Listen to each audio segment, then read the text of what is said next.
we're going to take a look back at the triangle inequality theorem and answer the question, can I make a triangle based on knowing what the side lengths are? And we're going to use that idea to build off of it and say, can I use the side lengths to know if I have a right triangle? So it's not just any triangle, it's a right triangle.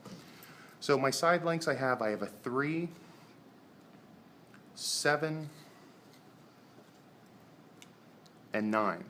So the question is, do the two shorter sides add up to more than the longest side?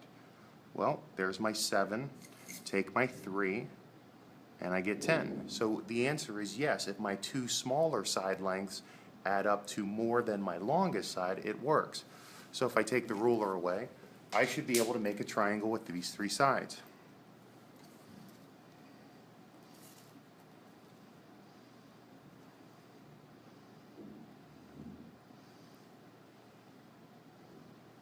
And there's my triangle. Now the question is, how do I make a right triangle? Because this obviously isn't a right triangle. Is there a way to make a right triangle or know if I have a right triangle if I know my side lengths? So if we look at our next example, my three sides, 5, 4, and 3. Do these three lengths make a right triangle?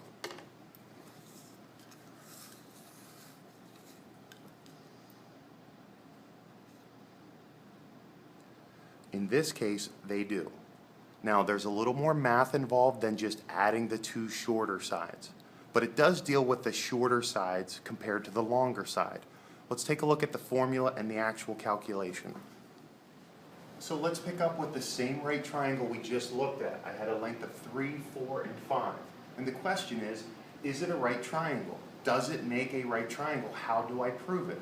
With the triangle inequality theorem, we would add the two shorter sides to prove it makes any kind of triangle.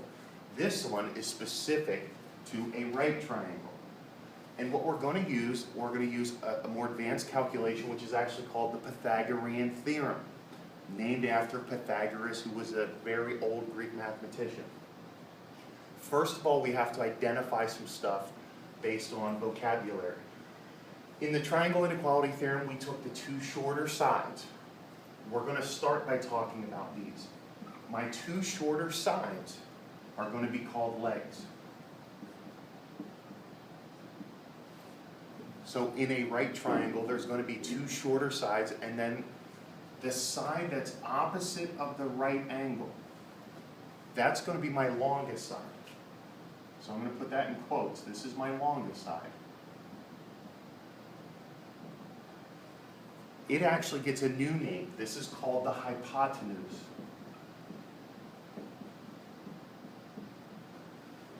So now we're going to start talking about in terms of legs, the shorter sides, and the hypotenuse, which is the longest side. And again, notice the longest side in a right triangle is always opposite of the 90-degree angle. So how do we prove? Here are my numbers, 3, 4, and 5. I took the two shortest, those are my legs, and I took the longest, which is my hypotenuse. How does it work? Instead of just adding, I'm going to do a little bit more. I'm going to take the formula itself is a squared plus b squared equals c squared. What does A, B, and C mean? A is a leg. It doesn't matter which one. B is the other leg. It doesn't matter which one, just as long as it's not the same as what A was. C is the length of the hypotenuse. Still like the triangle inequality theorem, short sides added together, is it bigger than the long side? Some minor differences. I'm squaring everything, and it's not that it's bigger, it's that it's exactly equal. So, what do? I take my legs. It doesn't matter which is A, which is B. It really doesn't. I'm just going to pick this one as A, this one as B. A is 3, so I'm going to substitute variables. 3 squared plus B is 4. 4 squared. Does it equal, I'm going to put a question mark here, does it equal the length of C squared, 5? Let's use my order of operations. 3 squared is 9, plus 16 equals 25.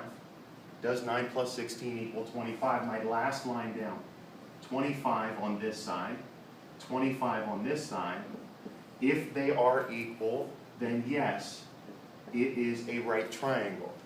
Now I can officially go back, I should have taken this out, and now I can officially put in the right angle. So this is the Pythagorean Theorem. Let's try another one.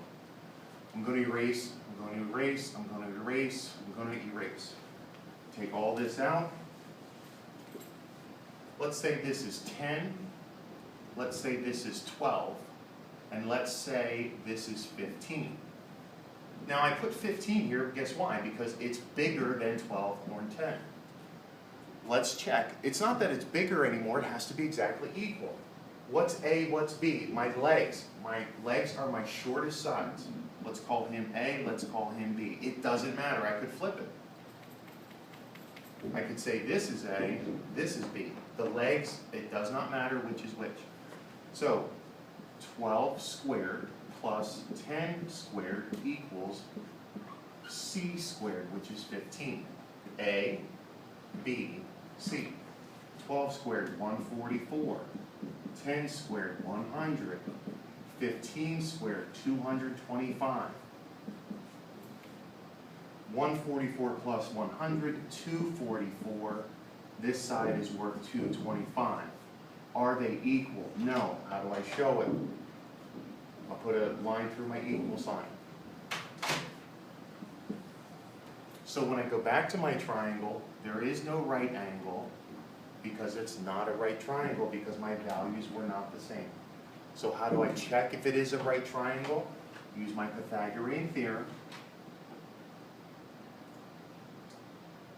Substitute in order of operations. If they're equal, it's yes, it's a right triangle. If they're not equal, it's a no. No, it is not a right triangle.